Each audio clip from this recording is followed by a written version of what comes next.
नमस्कार, KP news 24/7 में आपका स्वागत है। मैं हूं अश्विनी आपके साथ। आइए एक नजर डालते हैं आज की सुर्खियों पर। हुमनाबाद एमएलए सिद्धू पाटिल और एमएलसी भीमराव पाटिल के बीच जुबानी झड़प से दुबलगुंडी ग्राम में माहौल में तनाव। जेडीएस बीजेपी सीट बंटवारे को जनवरी के अंत तक अंतिम रूप दे दिया जाएगा, एचडी कुमारस्वामी।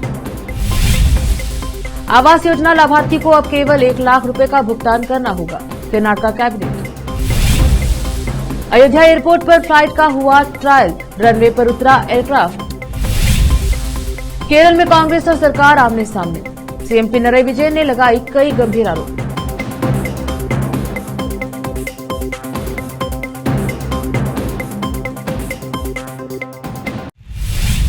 अब समाचार विस्तार से। हुमनाबाद के दुबलगुंडी जेजेएम कार्य सरकारी कार्यक्रम में मध्य प्रोटोकॉल की फोटो को लेकर विधायक डॉक्टर सिद्धलिंगप्पा पाटिल और विधान परिषद सदस्य भीमराव पाटिल के बीच जुबानी झड़प, जिससे माहौल में तनाव पैदा हुआ। इसको देखते हुए पुलिस ने बाल को बढ़ाया और मामले को देखते हुए डीसीपी जेएम न्याय गौड़ा और सीपीआई गुरु पाटिल ने दोनों नेताओं को शांत करवाया, जिससे माहौल में नरमी आई। लेकिन एहतियात के तौर पर पुलिस की गाड़ियां भी मौके पर पहुंची। इस घटना से ग्राम में माहौल गर्म है और लोग तनाव में हैं। विशेष संवाददाता की रिपोर्ट।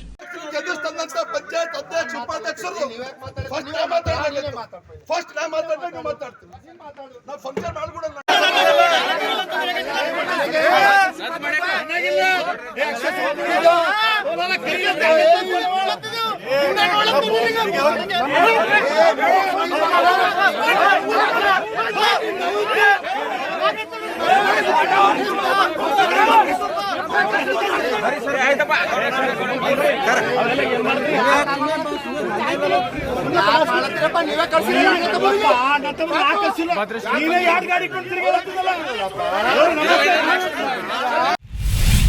भारतीय भीम सेना की ओर से बीदर शहर के मुख्य मार्ग पर बी श्याम सुंदर की 115वीं जयंती मनाई गई। बी श्याम सुंदर की प्रतिमा पर माल्यार्पण कर जयंती मनाई गई।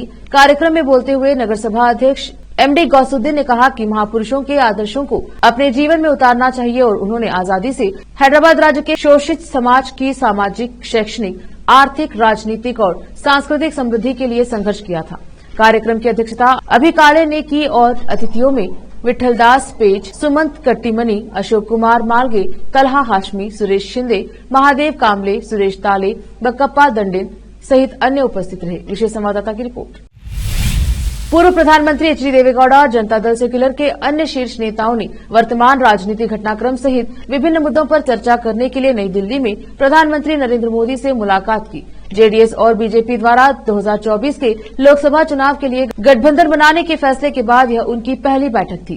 गौड़ा ने कहा कि उन्होंने मोदी से अनुरोध किया है कि वे कड़गोल्ला, अरावी गोला, हट्टी गोला समुदाय को एसटी का दर्जा देने, नारियल की खेती के लिए एक नई नीति दिशा देने और तुमकुर जिले के कुनिगल तालुके में और असीमित ऊर्जा ने हमारे लिए बहुत कुछ अच्छा किया है। मुझे और मेरी पार्टी के प्रतिनिधिमंडल का स्वागत करने के लिए मेरा हार्दिक धन्यवाद। जेडीएस नेताओं के करीबी सूत्रों ने कहा कि उन्होंने कथित तौर पर गठबंधन के फायदे और नुकसान और चुनाव में जाति समीकरणों पर चर्चा की है।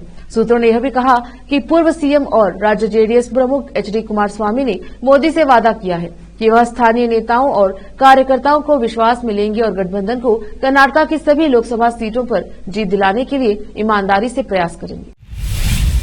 एक महत्वपूर्ण कदम में कैबिनेट ने फरवरी 2024 तक पीएम आवास योजना के तहत स्लम बोर्ड द्वारा 48,766 घर बनाने के लिए 500 करोड़ रुपए की मंजूरी दे दी। पीएमएवाई के तहत केंद्र ने 2015 और 2023 के बीच 1,80,253 घरों को मंजूरी दी थी, लेकिन एक भी पूरा नहीं किया गया क्योंकि इकाई की लागत 7.5 लाख रुपए थी और प्रत्येक लाभार्थी को 4.5 लाख रुपए वहन करना पड़ा। लाभुकों की परेशानी को समझते हुए सरकार ने निर्णय लिया है कि लाभुकों को मात्र 1 लाख रुपए का भुगतान करना होगा। 5 गारंटियों के बाद यह सरकार द्वारा छठा है। आवास मंत्री जमीर अहमद खान ने संवाददाताओं को बताया। उन्होंने कहा कि सीएम ने 1,80,253 घरों को पूरा करने के लिए चरणबद्ध तरीके से अधिक अनुदान जारी करने का वादा किया है। उन्होंने कहा, मुख्यमंत्री केंद्र को पत्र लिखकर लाभार्थियों को प्रति यूनिट 1.32 लाख रुपए का भुगतान करने से छूट देने की मांग करेंगे। छात्रों को छात्रवृत्ति दिए जाने की मांग को लेकर एबीवीपी की ओर से छात्रों ने विजयपुर नगर जिला कलेक्टर कार्यालय के सामने विरोध प्रदर्शन किया। उन्होंने इस बात पर आक्रोश व्यक्त किया कि छात्रों को समय पर छात्रवृत्ति नहीं दी जा रही है। साथ ही उन्होंने सरकार पर वेतन का राजनीतिकरण करने का भी आरोप लगाया। इससे विद्यार्थी शिक्षा से वंचित रह जाते हैं। उन्होंने जिला प्रशासन के माध्यम से सरकार को एक ज्ञापन सौंपकर मांग की कि छात्रवृत्ति तत्काल दी जाए। विजयपुर से फेरोज शेख की रिपोर्ट। ಅಖಿಲ ಭಾರತೀಯ ವಿದ್ಯಾರ್ಥಿ ಪರಿಷತ್ತು ಇವತ್ತು ಒಂದು ಪ್ರತಿಭಟನೆಯನ್ನು ಮಾಡಿದೆ। ಇವತ್ತು ಬಡ ಕಾರ್ಮಿಕ ಮಕ್ಕಳಿಗೆ ಸರ್ಕಾರ ನೀಡಬೇಕಾಗಿರತಕ್ಕಂಥ ವಿದ್ಯಾರ್ಥಿ ವೇತನ ನೀಡದೇ ಇರೋ ಕಾರಣಕ್ಕೋಸ್ಕರ ಇವತ್ತು ವಿಜಯಪುರ ನಗರದ ಗಾಂಧಿ ವೃತ್ತದಿಂದ ಜಿಲ್ಲಾಧಿಕಾರಿಗಳ ಕಚೇರಿ ಒಳಗೆ ನೂರಾರು ವಿದ್ಯಾರ್ಥಿಗಳು ಪ್ರತಿಭಟನಾ ರ್ಯಾಲಿಯನ್ನು ಮಾಡುವುದರ ಮೂಲಕ ಸರ್ಕಾರದ ವಿರುದ್ಧ ಘೋಷಣೆಗಳನ್ನ ಕೂಗ್ತಾ ಪ್ರತಿಭಟನೆಯನ್ನು ಮಾಡಿದರು। ಕೂಡಲೇ ಸರ್ಕಾರ ವಿದ್ಯಾರ್ಥಿ ವೇತನವನ್ನು ಬಿಡುಗಡೆ ಮಾಡಬೇಕು। ಏನು 60% ಅಷ್ಟು ವಿದ್ಯಾರ್ಥಿ ವೇತನವನ್ನು ಕಡಿತ ಮಾಡಿದ್ದಾರೆ, ಅದನ್ನು ಪೂರ್ತಿ ನೀಡುವಂಥ ರೀತಿಯಲ್ಲಿ ಸರ್ಕಾರ ಗಂಭೀರವಾಗಿ ಪರಿಗಣಿಸಬೇಕು ಅಂತೇಳಿ ಆಗ್ರಹ ಮಾಡ್ತಾ ಇದ್ದೇವೆ। सचिन कुलगिरी। रुकते छोटे से ब्रेक के लिए जल्द लौटेंगे ब्रेक के बाद।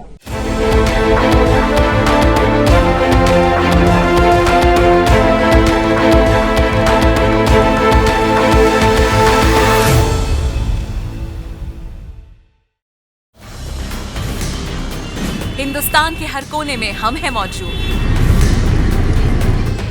24 घंटे हालात पर गहरी नजर,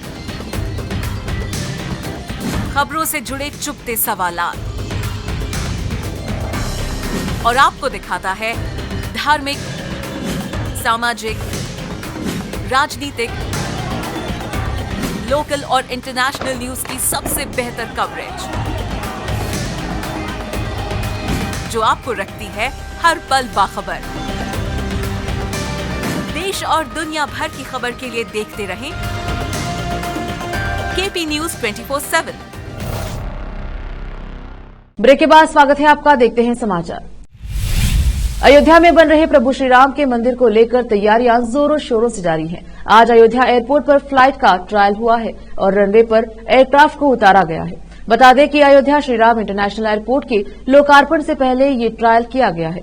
अयोध्या एयरपोर्ट को भव्य तरीके से बनाया जा रहा है ताकि प्रभु श्री राम के भक्त आसानी से अयोध्या आकर मंदिर के दर्शन कर सके। एयरपोर्ट पर हुए फ्लाइट ट्रायल का वीडियो भी सामने आया है।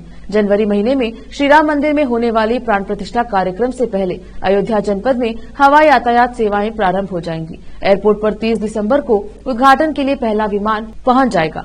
सीएम योगी व उड्डयन मंत्री ज्योतिरादित्य सिंधिया और वीके सिंह ने अभी कुछ दिन पहले ही एयरपोर्ट का निरीक्षण किया था। एयरपोर्ट के रनवे की लंबाई 2200 मीटर व चौड़ाई 45 मीटर का कार्य 100% पूरा हो चुका है।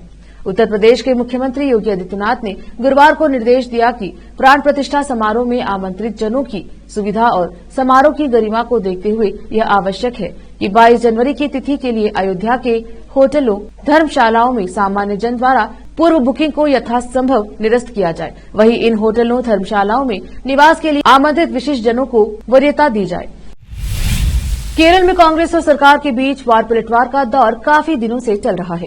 खूबे के मुख्यमंत्री पिनरई विजयन ने शुक्रवार को दावा किया कि कांग्रेस के नेतृत्व वाला गठबंधन यूडीएफ नव केरल सदास को मिल रहे एक व्यापक जन समर्थन से परेशान है। साथ ही उन्होंने आरोप लगाया कि कांग्रेस नेतृत्व अपने कार्यकर्ताओं के बीच हिंसक मानसिकता पैदा कर रहा है। उन्होंने विपक्षी दल से राज्य की प्रगति के लिए सरकार के महत्वाकांक्षी जनसंपर्क कार्यक्रम की ओर अपना रवैया सुधारने का अनुरोध किया। बता दें कि 1 महीने तक चले इस कार्यक्रम के समाप्त होने से महज 1 दिन पहले विजयन ने कहा कि सीमित प्रचार के बावजूद हर दिन हजारों लोग कार्यक्रम स्थल पर पहुंच रहे हैं और यह इस पहल की बड़ी सफलता का सबूत है। उन्होंने कहा कि विपक्षी युवा संगठनों द्वारा बड़ी संख्या में कार्यक्रम के बैनर और बोर्ड नष्ट किए जाने से लोग इस संपर्क कार्यक्रम में भाग लेना बंद नहीं करेंगे। मुख्यमंत्री इस कार्यक्रम के इतर कटकड़ा में एक प्रेस कॉन्फ्रेंस में बोल रहे थे। उन्होंने कहा, नई पीढ़ी राज्य सरकार को काफी समर्थन दे रही है। यह समर्थन कई लोगों को परेशान कर रहा है। देश की संसद में हुई सुरक्षा चूक मामले में विपक्षी दलों की ओर से बड़े स्तर पर प्रदर्शन देखने को मिला है।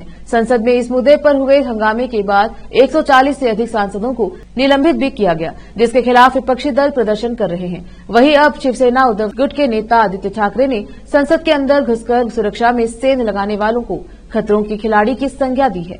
इसके अलावा आदित्य ठाकरे ने राम मंदिर के उद्घाटन के मुद्दे पर भी सरकार पर निशाना साधा है। आदित्य ठाकरे ने कहा कि हमारा देश तानाशाही की ओर बढ़ चुका है। संसद से विपक्ष को निकाला गया क्योंकि वह बहुत सवाल पूछते थे। क्या हमारा अधिकार नहीं है सवाल पूछने का? सवाल क्या था? वो जो 2 युवा संसद में कूदे थे, खुद के जान पर खेलकर उन दोनों ने ऐसा किया। शायद उनका सवाल मणिपुर या बेरोजगारी पर हो सकता है, लेकिन अगर दो युवा अपनी जान पर खेलकर खतरों के खिलाड़ी बनकर संसद भवन में आ सकते हैं पूरी सुरक्षा को झुकाकर, तो क्या यह हमारा काम नहीं है कि हम सवाल पूछें। हम उम्मीद कर रहे थे कि सरकार कोई बयान देगी, जैसे अटल जी, अडवाणी जी ने बयान दिया था। संसद में जो घटना हुई उसका हम समर्थन नहीं करते हैं। जिस तरह से वह संसद में आए थे वह बहुत गलत है। अध्यक्ष ठाकरे ने कहा कि संसद में ये युवा किसके पास आए थे, क्या उस पर कोई कार्यवाही हुई। महुआ मोइत्रा ने सवाल पूछा तो उनके सदस्यता रद्द कर दी गई, लेकिन इतनी बड़ी सुरक्षा में चूक हुई, लेकिन अब तक उस एमपी से सवाल तक पूछा नहीं गया। उस संसद में 800 सांसद रहते हैं, देश की जनता को रिप्रेजेंट करते हैं। ऐसे में दो युवा वहां आते हैं और उड़ी मारते हैं। कल वह कुछ भी साथ में ला सकते थे। ब्रिटिश काल में भी जो नहीं हुआ वह इस सरकार के दौर में हुआ है। सरकार को पता है कि अगर उस दिन सिक्योरिटी अलर्ट होती तो शूट एंड साइड भी हो सकता था। उन युवाओं के लिए नौकरियां नहीं है इस देश में, इसीलिए उन्होंने यह कदम उठाया। ऐसे में सभी को सोचना चाहिए कि कल देश में कुछ भी बड़ी घटना हो सकती है। संसद का शीतकालीन सत्र समाप्त हो गया है और यह सत्र बेहद हंगामेदार रहा। लोकसभा और राज्यसभा से 146 सांसदों को निलंबित किया गया। यह सभी सांसद विपक्षी दलों के ही थे। सदन का यह सत्र शुक्रवार की कार्यवाही के बाद स्थगित होना था, लेकिन इसे गुरुवार को ही स्थगित कर दिया गया। अब इसके बाद राज्यसभा के सभापति जगदीप धनखड़ ने सदन के नेता प्रतिपक्ष मल्लिकार्जुन खड़गे को पत्र लिखा है। इस पत्र में उन्होंने मल्लिकार्जुन को कई बातें कही हैं। जगदीप धनखड़ ने विपक्ष के नेता मल्लिकार्जुन खड़गे को लिखे एक पत्र में कहा, आसन से न स्वीकार किए जाने वाली मांग करके सदन को पंगु बना देना दुर्भाग्यपूर्ण और जनहित के खिलाफ है। सूत्रों ने शुक्रवार को बताया कि धनखड़ ने खड़गे को पत्र लिखकर कहा है कि संसद के शीतकालीन सत्र के दौरान कांग्रेस नेता का उनसे मिलने से इनकार करना संसदीय परंपराओं के अनुरूप नहीं है। बता दें कि संसद की सुरक्षा में चूक के मुद्दे पर उच्च सदन में विपक्षी सांसदों ने बार बार विरोध प्रदर्शन किया। वे 13 दिसंबर की घटना के मद्देनजर संसद की सुरक्षा में चूक के मुद्दे पर चर्चा कराने और इस पर केंद्रीय गृह मंत्री अमित शाह के बयान की मांग कर रहे थे। विरोध प्रदर्शन के कारण 46 सांसदों को सत्र के लिए सदन से निलंबित कर दिया गया था। वक्त एक और छोटे से ब्रेक का, जल्द लौटेंगे ब्रेक के बाद।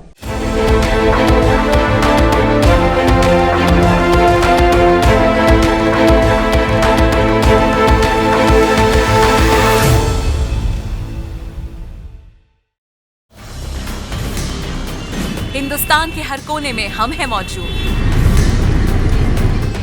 24 घंटे हालात पर गहरी नजर, खबरों से जुड़े चुपते सवालात और आपको दिखाता है धार्मिक, सामाजिक, राजनीतिक, लोकल और इंटरनेशनल न्यूज की सबसे बेहतर कवरेज जो आपको रखती है हर पल बाखबर। देश और दुनिया भर की खबर के लिए देखते रहें केपी न्यूज 24/7। ब्रेक के बाद स्वागत है आपका, देखते हैं समाचार। बिहार की सियासत में हलचल उस समय तेज हो गई जब मुख्यमंत्री नीतीश कुमार ने डिप्टी सीएम और आरजेडी नेता तेजस्वी यादव को मिलने के लिए बुलाया। सूत्रों के मुताबिक इन दोनों नेताओं के बीच करीब आधे घंटे तक मुलाकात चली। सूत्रों का कहना है कि इस मुलाकात में कैबिनेट विस्तार, सीटों के बंटवारे पर चर्चा होने की खबर है। बताया जा रहा है कि इस गठबंधन में उन्हें ज्यादा प्राथमिकता न मिलने से वह नाराज चल रहे हैं।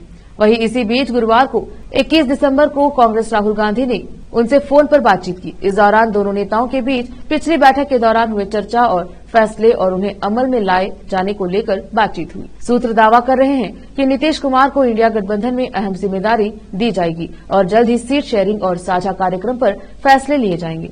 राहुल गांधी से बात होने के बाद नीतीश ने तेजस्वी को मिलने के लिए बुलाया। फ्रांस के राष्ट्रपति इमैनुअल मैक्रों आगामी 26 जनवरी गणतंत्र दिवस पर भारत के चीफ गेस्ट हो सकते हैं। मीडिया रिपोर्ट्स के अनुसार भारत सरकार ने फ्रांसीसी राष्ट्रपति को इन्विटेशन भेज दिया है।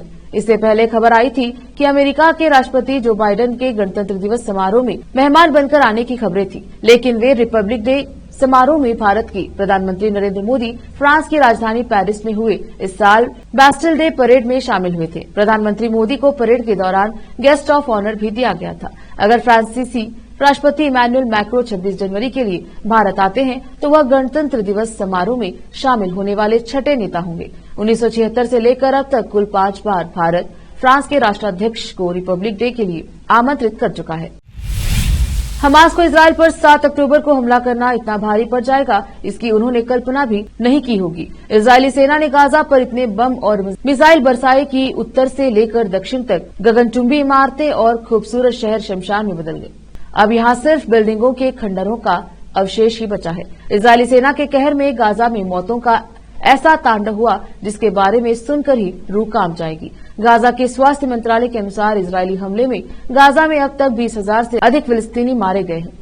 गाजा स्वास्थ्य मंत्रालय के अनुसार इजरायल और हमास के बीच युद्ध में गाजा पट्टी में 20,000 से अधिक लोग मारे गए हैं। इजरायली अधिकारियों के अनुसार हमास के आतंकवादियों ने 7 अक्टूबर को इजरायल पर हमले का नेतृत्व किया, जिसमें 1200 से अधिक लोग मारे गए। इजरायल की सेना ने इस पर प्रतिक्रिया देते हुए गाजा पर चौतरफा बमबारी और जमीनी आक्रमण किया। इससे गाजा पट्टी में लगभग 100 लोगों में से कम 1 को मार डाला है। गाजा स्वास्थ्य मंत्रालय ने शुक्रवार तड़के कहा कि 7 अक्टूबर से अब तक इजरायली हमलों में 20,057 फिलिस्तीनी मारे गए हैं। फिर से एक नजर आज की सुर्खियों पर। हुमनाबाद एमएलए सिद्धू पाटिल और एमएलसी भीमराव पाटिल के बीच जुबानी झड़प से दुबलगुंडी ग्राम में माहौल में तनाव। जेडीएस बीजेपी सीट बंटवारे को जनवरी के अंत तक अंतिम रूप दे दिया जाएगा, एचडी कुमारस्वामी। आवास योजना लाभार्थी को अब केवल 1 लाख रुपए का भुगतान करना होगा, कर्नाटक कैबिनेट। अयोध्या एयरपोर्ट पर फ्लाइट का हुआ ट्रायल, रनवे पर उतरा एयरक्राफ्ट। केरल में कांग्रेस और सरकार आमने सामने, सीएम पिनराई विजयन ने लगाई कई गंभीर आरोप।